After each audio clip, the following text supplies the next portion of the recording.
Hey everybody, this is Z Tanoko. And I'm Richard Reeves.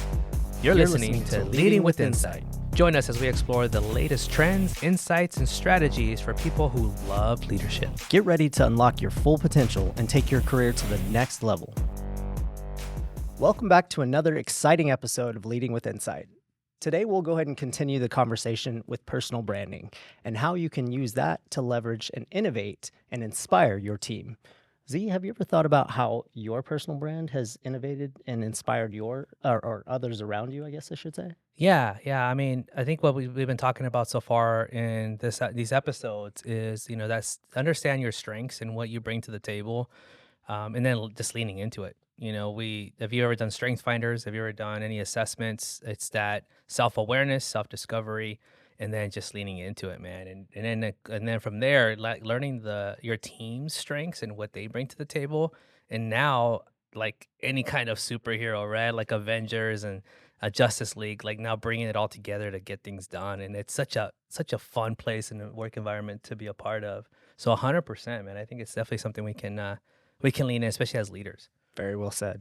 So today what we'll be unpacking is going back into the personal branding is how to leverage that to inspire and innovate, also leading authentically, and also just sharing some of those success stories along the way. But before we get into all that, we do have a very special guest with us today. Z, I'll go ahead and kick it over to you so you can do the honors. Well, yeah, since I joined Insight, it's been over 10 years ago. I mean, this is a leader that I've always looked up to. I've always seen is always right in the not only in the trenches and getting things done, but just like a lot of our leaders. But more than anything, this leader is anytime we're in an event or what have you, he just wants to get to know you. Very, very personable. And it's my pleasure, right, to introduce Mike Gaumond, our SVP of Portfolio, to this episode. So, Mike, welcome to Leading with Insight. Thanks for having me here. It's I'm looking forward to it. It's going to be fun. It is. So before we started, we kind of just chatted about things that we like to do for fun and that inspire us. And Mike was talking about he's into cycling and and one of those things that I can imagine it takes discipline, hard work, persistence. How does cycling, just a quick little fun, how does cycling relate to your leadership, or how does that, what's the correlation there between leadership and cycling for you? That's a great question. People tend to think of cycling as an individual activity, but I do a lot of group rides that are fairly intense. So part of being successful in those group rides, and being successful means don't crash, by the way, is understanding the group, how you're going to ride. There's signals and communication that we use to stay synchronized, to let people know you're switching your position, to let people know there's debris on the road. So there's a lot of things you do to communicate and collaborate that, like if you drive by a group of cyclists going down the road, you wouldn't necessarily see or notice. So I think that's a big part of it. And then most of the group rides actually have a designated group leader who's responsible for setting the route, laying out how we're going to rotate, talking about reinforcing things like communication. So there's actual leadership roles in the groups as well. Yeah, fascinating. You never know, right? I did not know there were so many different leadership elements in cycling. I'm going to have to try this out.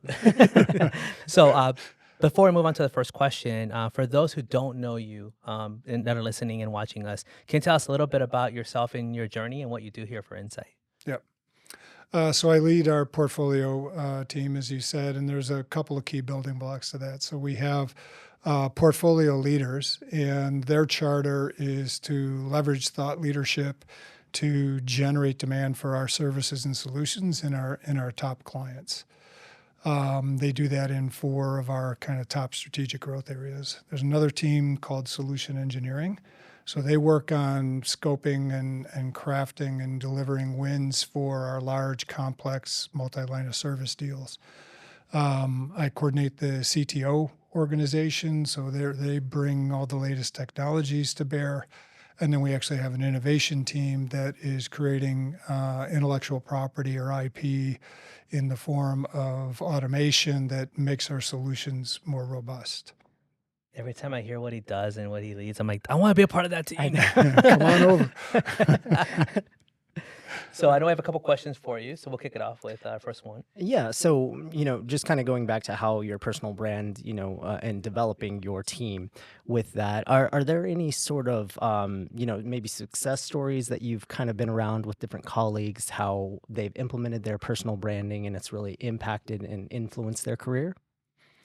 Yeah, there's a teammate I've worked with that is a pretty impressive story. She's a consultant, or well, she was in consulting. She's switched roles, but she has a really interesting background. She has a multidiscipline background and a multifunctional background from both a work experience and education perspective. She happens to be diverse as well. So she brings a unique brand and a unique perspective to the table. And I had the opportunity to kind of see her in action at a client. And she led a project that was helping a veterinary hospital client of ours conceive of the ICU of the future, so the intensive care unit of the future for pet hospitals. And she started the whole journey out with the client really by listening and learning and interviewing tons of people in the client and going to the hospitals and talking to technicians and clinicians and doctors and veterinarians, and then brought all that to bear to help the client think about what could this look like in a new world. And they came up with a concept for kind of the ICU of the future, I called it. And she built an incredible personal brand with the client. The client still talks about her today. And as a result of that, she got some visibility internally, and it created the opportunity for her to take to shift from being an individual contributor to leading a product management team in the organization. So it's an interesting example of kind of personal brand and leadership, and applying it in this case in a client situation, and then growing her career as a result. Wow, I love that. Again, that's an amazing story where you're not only showcasing and highlighting your strengths and what you bring to the table, but then being able to. You said the word visibility, Yeah. right? That's powerful because I mean, just talk about just the change in how we see business or we see careers. Back then, I grew up, and I'm curious to know your upbringing as well. But I was always taught by my parents: work hard and you'll get rewarded. Yeah. But I don't feel that's the case anymore, right? You have to have the right opportunity, the visibility. You have to be loud and proud of what you do. There's another layer that I believe maybe back then in there, my parents' upbringing, their era was different. But I feel for me, I had to learn that over time and be like, I'm working, but I'm just not getting those taps on the shoulders. I'm not getting that visibility. And then finally, it finally clicked for me, right? Like I need a network. I need to, seek mentors. And in your case, I imagine, not only a mentorship, but it seems like more like an advocate.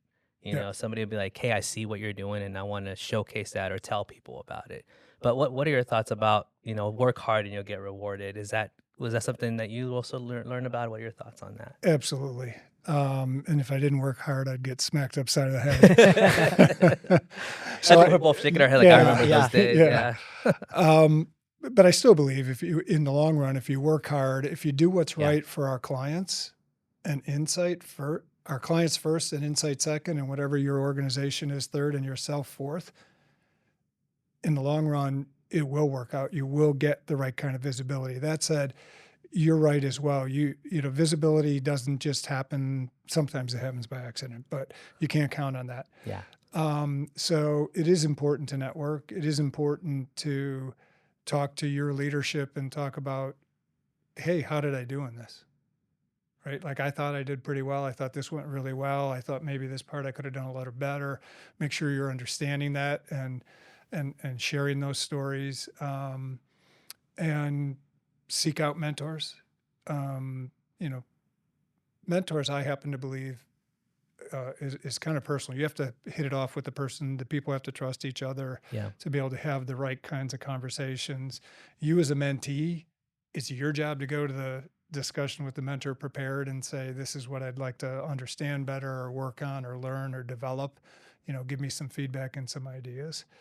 And then there's the notion that you pointed out, which I think goes beyond mentorship, of sponsorship, which is one of the things I'm really trying to do is spot potential and talent and then find ways to showcase and highlight it.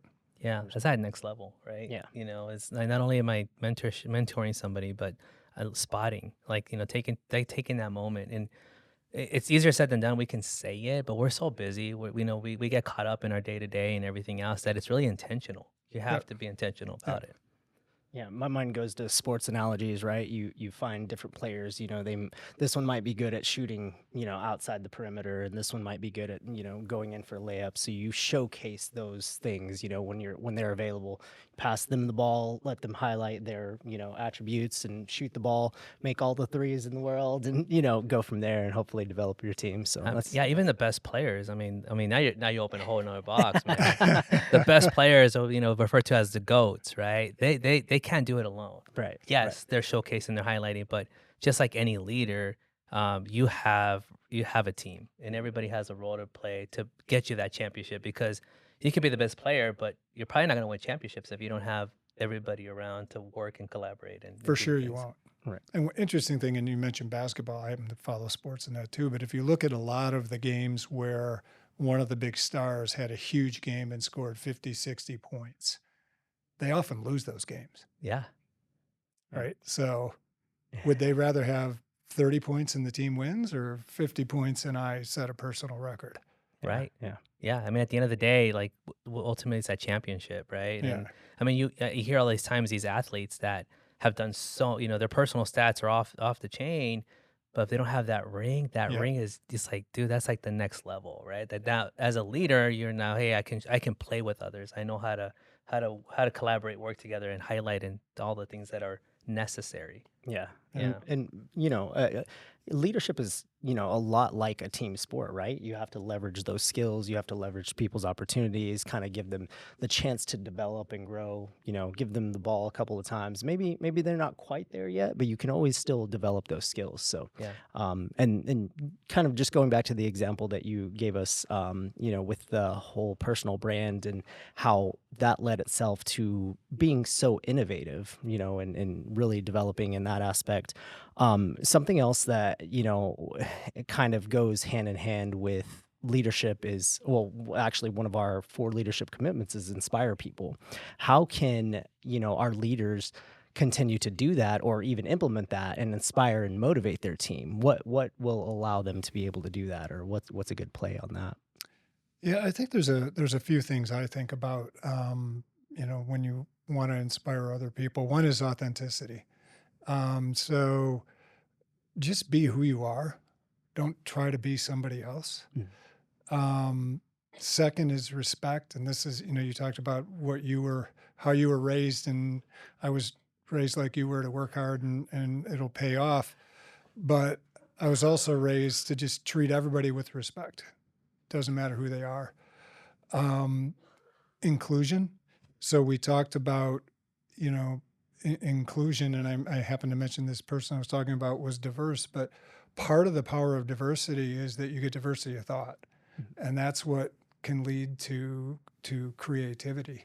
Yeah. And then having a growth mindset. Don't get locked in on your ideas, your innovation, your creativity, right? Unlock the team. So, question your own assumptions, avoid confirmation bias, which is hard to do, but because we all look for data that supports our opinion. But those are the kinds of things I think a leader can do that creates an environment that allows for that innovation and creativity to happen. Yeah, no, going back to not the visibility part, but then you talked about the growth mindset piece. That could be difficult too for some, either leaders, but also teammates. As a leader, you're probably seeing some of your teammates having a fixed mindset, not on purpose, right?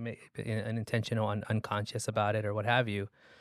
So let's tap into that a little bit, Mike. So, do you have any examples or any ideas of like leaders that say, hey, you have some team members that might be displaying or showing fixed mindset tendencies?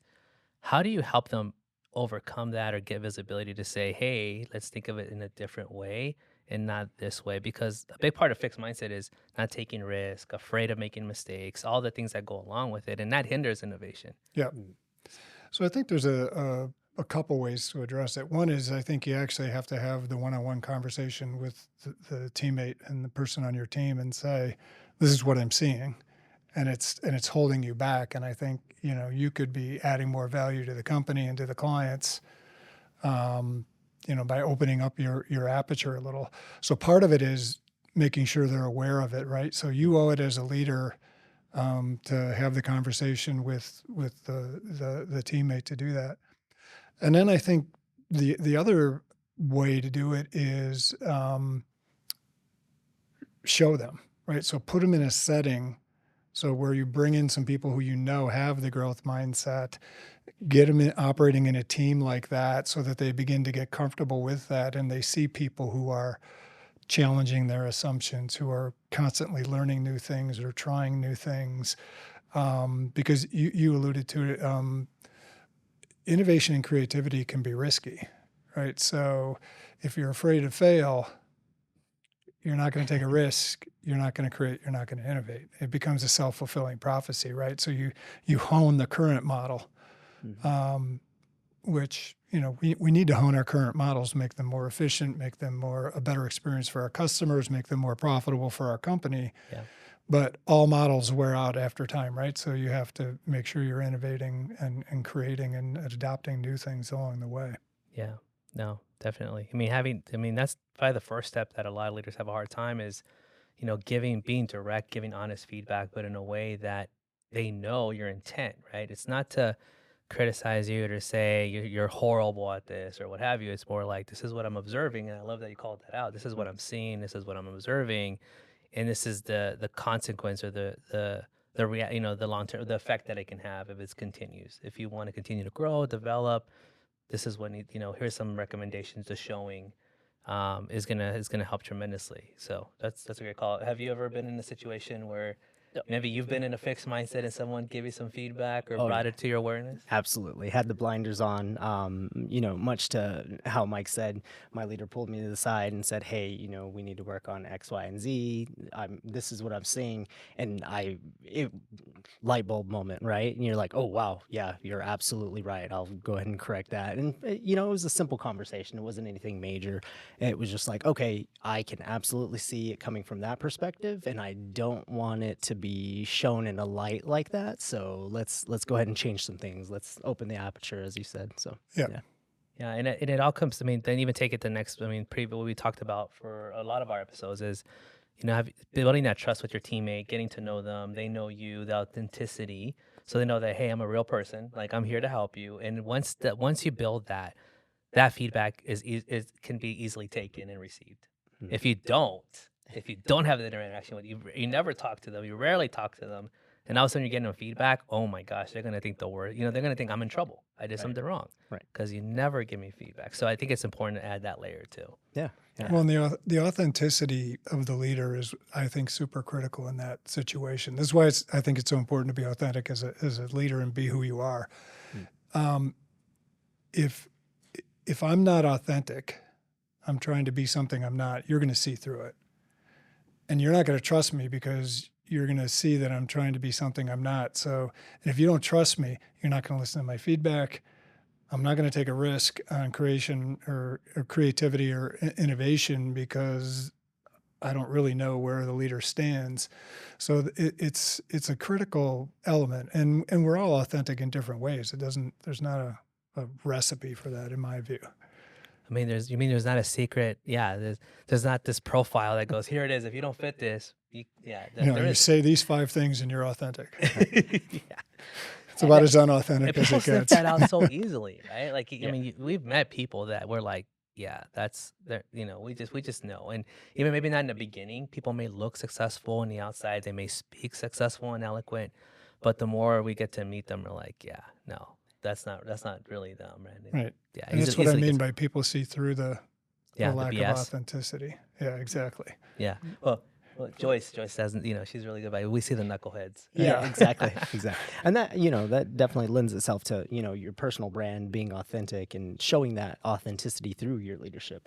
It creates all of the obstacles, as you mentioned, you have to now navigate around somebody thinking that maybe you're just trying to sugarcoat things, or, maybe you're just not as authentic, or Yeah. maybe you're trying to come at it from a different angle and maybe not straightforward into what you're trying to get at, Yeah. If you're not authentic, they assume you have ulterior motives. There you go. So as opposed to That's us being on a common page, they're like, what are they trying to do? exactly. What's your end game? Yeah. What's your agenda? Yeah. So let's move into some roadblocks, right, or things that we might want to be mindful of as leaders when it comes to helping our team in innovation. So there's some things that maybe we're doing as leaders, not intentional, right, but that we might be doing to hinder their growth or development. Sometimes they're called diminishers. Instead of accelerating their growth, we might say or do something that can hold them back, not intentionally. So what are some things we need to be mindful of? And I know as leaders we've made mistakes and we've done a couple of things. So do you have any any recommendations or ideas of how to identify those roadblocks and I would say mitigate or try to avoid them in their leadership? Yeah. I think, one tendency is, to criticize things when they don't go to plan, right? This didn't work. We're under goal. We're behind, whatever the problem was. And while we need to acknowledge it, we need to be careful not to criticize or punish mistakes, because that reinforces the mentality of never make a mistake, which reinforces don't take a risk, don't innovate, don't create. So there's a fine line between, celebrating what success is and then acknowledging what's not working, but doing it in a productive and positive way and say, hey, these 3 things went really well. This part did not. What do we need to do differently to make that work better next time? As opposed to saying, you screwed up that last part and, this didn't work. Yeah. Because it becomes a vicious cycle. Yeah. It reminds me of those, just going back to watching movies or, shows and stuff. It's always like, who's at fault here and who's getting voted off the island type of deal, Yeah. right? Nobody's going to want to step forward. No one's going to want to speak. I'm like, I'm afraid if I say something, I'm out, right? And I get the axe. So definitely not a fun environment. Definitely. And reminds us of a tool that we use, right? The after action review. And we always talk about that it's a learning exercise, not a who's at fault or who to point the finger to. And I think if you can take that seriously and really look at it as a learning exercise, it can help with innovation, right? Because you learn from like what went well, let's duplicate it. What didn't go so well, let's be mindful of not going that route, and it just goes on from there. So Yeah. The power of the after action review is it gives you a framework to do it in that positive way, right? Because the fundamental structure is very simple. What was supposed to happen? Yeah. Right? What were we trying to accomplish? What did happen? And what are the gaps from what was supposed to happen, and what went well, what didn't, what could we do better? What are we going to do differently next time? Yeah. And that's the key. How do you build it into what are we going to do better next time? Yeah. Nobody's perfect. We all make mistakes. 100%. Yeah, I really like that tool because it's almost as though you're optimizing, but almost after the fact, right? In paid media, it works in almost real time. You see things, you see numbers, and then you start to shift based on performance, right? So if maybe one group of ads isn't working, you shift budget to another, or pull back levers and things like that. So the after action review is very similar in that aspect, except the project's done and now you're reviewing it after the fact. So that's a really cool optimization tool. Yeah. No, again, it's a tool that we're constantly talking about, and it's just, if done right, like a learning exercise, if you really are following that template, that framework, you're going to see those results. But you have to do it. A lot of times just talking about it, you have to do it. Yeah. So another pitfall that I thought about, you talked about, right, not over criticizing or pointing fingers, and not because people will then all of a sudden take a step back.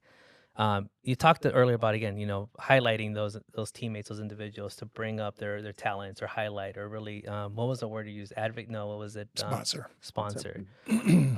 What can you do real time when you're seeing, like, let's say in a team meeting and you know that some teammates have potential, but they're holding back, even though you've been encouraging and all that? Is there any other best practices that you've learned over time to get them out of their shell, at least make them feel comfortable to speak up and be part of the conversation.